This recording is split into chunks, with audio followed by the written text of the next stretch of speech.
Olá pessoal, tudo bem? Aqui é José Guimarães do canal Direito a Volver. Vou fazer um vídeo hoje sobre restabelecer a verdade, né? Contra as narrativas mentirosas da nossa extrema imprensa. Eu vi um Caio Coppola falando sobre a Folha de São Paulo e a revista Piauí. Eu gostaria de repetir para vocês, caso alguém não tenha visto isso aí. E sobre uma resposta que seria uma juíza que teria dado para o ministro Toffoli, onde eu verifiquei que não foi essa juíza que realmente mandou essa resposta. Contudo, o que está escrito por ela ou por essa pessoa que escreveu realmente é verdade, né? Então, vamos repassar isso aí. Hoje vai ser basicamente mais leitura sobre o que foi dito pelas pessoas. Mas é isso aí. Enquanto você vê esse vídeo aí, eu te peço aí o favor de dar uma força pro canal. Se inscreve aí que te dá mais visibilidade pra gente. Dá o like, compartilha e, se possível, assiste até o final, porque isso aí ajuda o canal a ter mais visibilidade. Valeu? Então, restabelecendo a verdade, né? Uma pessoa escreveu sobre os absurdos cometidos pelos nossos ministros do Supremo, quando eles cumprem a Constituição que eles foram colocados lá para guardar, né? Então, o juiz, ministro Toffoli, teria dito que o nosso presidente deveria cumprir a Constituição. O engraçado é que o nosso presidente, quem cumpre a Constituição sempre fala, tem que jogar nas 4 linhas da Constituição, o que os ministros do STF sistematicamente descumprem. Então, por exemplo, vamos começar já antes do governo Bolsonaro isso aqui, né? O ministro Toffoli teria votado pela liberação de José Dirceu, já condenado em segunda instância, contrariando a lei e a jurisprudência emanada pelo próprio STF. O ministro Lewandowski, quem no impeachment da Dilma, mudou o texto constitucional por conta própria. Ele resolveu que o impeachment e perda de direitos políticos não tinha o e, era ou. Então ele resolveu mudar isso aí e fez o impeachment sem tirar os direitos políticos dela no processo do impeachment. Isso é contra a lei, isso é contra a Constituição.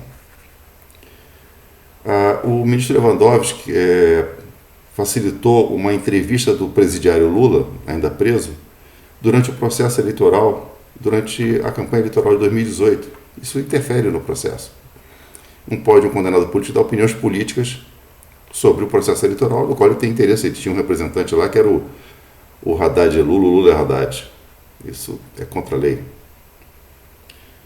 Foram os colegas da segunda turma que tentaram de todas as formas revisar a jurisprudência da execução da pena a partir da segunda instância, tão somente para proteger criminosos poderosos. Então, a interpretação do Supremo de anos de que a segunda instância determinava a prisão, que já deveria ser feita na primeira, mudaram para agora só na terceira, transitando jogada na terceira, que seria o próprio Supremo, né? Aí soltaram todos aqueles bandidos de colarinho branco, os que os colocaram lá no Supremo, curiosamente, né?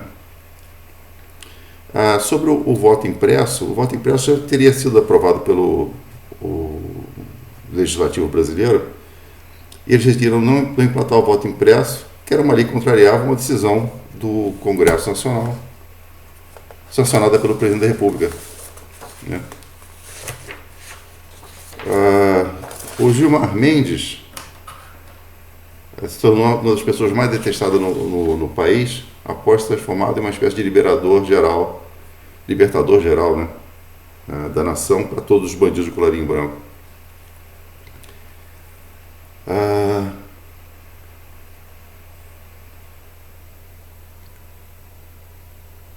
Frequentemente eles estão atuando como legisladores, né, criando leis e assumindo outras funções. Então eles abrem um processo, em vez de mandar para o Ministério Público abrir o processo, investigar essas coisas, eles abrem o processo, eles julgam o processo, eles relatam o processo e eles mandam prender as pessoas. Eles é totalmente fora das funções deles, né?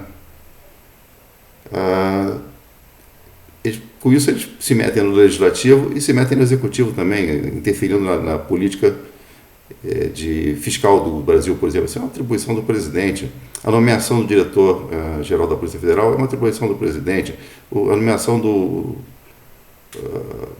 ministro da Justiça e essas coisas é coisa do presidente. Então eles não podem estar se metendo nessas coisas aí. É totalmente absurdo esse troço, né? Está dizendo que não pode nomear esse porque é amigo do presidente, vai nomear quem? Um inimigo, um cara que está adversário do presidente? Lembra do caso Ramagem, né?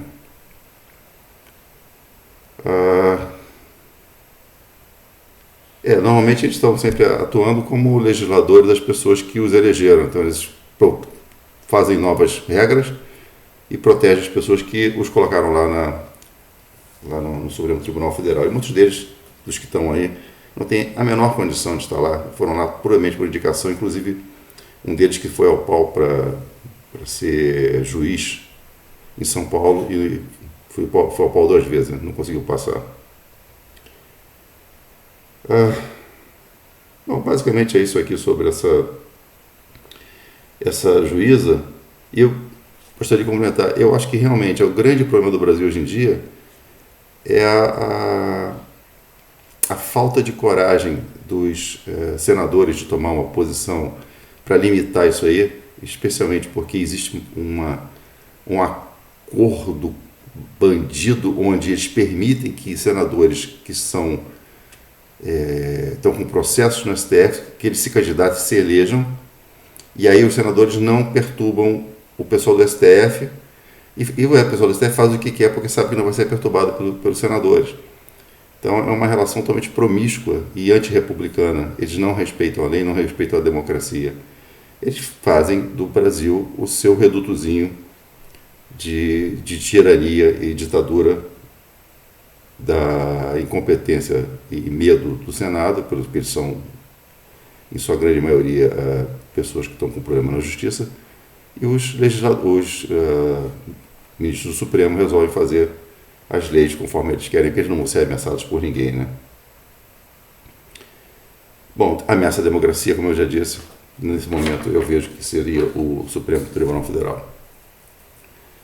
Outra coisa que eu estava vendo aqui foi o Caio Coppola, e ele estava respondendo a uma repórter da Folha de São Paulo, sempre eles, lógico, né? Foice de São Paulo, onde a Foice de São Paulo acusa a Jovem Pan de ter virado o reduto do presidente Bolsonaro porque estaria sendo comprada pelas verbas federais. E aí ele expôs os valores, né? Então, a Jovem Pan recebeu do governo Lula 6 milhões. Primeiro, que ele relacionou para mim aqui, Lula, 6 milhões, no ano seguinte do Lula, 8 milhões, Dilma, 7,5 milhões, Dilma Temer, 8 milhões, e o Bolsonaro recebeu 4,5. Quem menos pagou para a Jovem Pan foi o Bolsonaro, em inserções do governo federal, em propaganda, em anúncios de atividade do governo. Então, veja bem, quem menos pagou foi o Bolsonaro, quem mais pagou foi realmente o governo do PT. E essa repórter, ela teve a coragem de dizer que o Bolsonaro está gastando mais dinheiro com propaganda do que os outros para poder aparecer bem na Jovem Pan. Não, a Jovem Pan está fazendo o trabalho dela jornalístico. A Jovem Pan, inclusive, não é de direita. Eles têm um programa onde a maioria do pessoal é contra o Lula, porque o Lula é ladrão. Não é a favor do Bolsonaro, inclusive, porque o próprio Fiuza, Guilherme Fiuza, já declarou que ele não era Bolsonaro, ele se tornou Bolsonaro quando ele viu o governo Bolsonaro atuando e fazendo as coisas para o bem do Brasil. Então, mas também é o seguinte, faz errado e a gente critica, porque a gente não tem bandido de estimação como os petistas, né? Em contrapartida, lembra os valores que eu dei que foram pagos ao Jovem Pan. Agora vamos aos valores pagos no mesmo período para a Folha de São Paulo e, em consequência, para a revista Piauí também, né? Então, Lula, 6 milhões com a JP, com a Jovem Pan, no mesmo período 213 milhões para a Folha de São Paulo. Lula, de novo, 8 milhões para a Jovem Pan, no mesmo período 158 milhões para a Folha de São Paulo. Governo Dilma, primeiro governo Dilma, 7,5 milhões para a Jovem Pan e 93 milhões para a Folha de São Paulo. Dilma Temer, Jovem Pan, 8 milhões, Dilma Temer, isso para a Jovem Pan, e agora para a revista Piauí, Folha de São Paulo, 63 milhões. E, finalmente, no Bolsonaro, o governo Bolsonaro, para a Jovem Pan, 4,5, como eu já disse, e para a Folha de São Paulo, 2 milhões. Ok? Então você vê, eles mentem o tempo todo. É impressionante. A esquerda vive da mentira.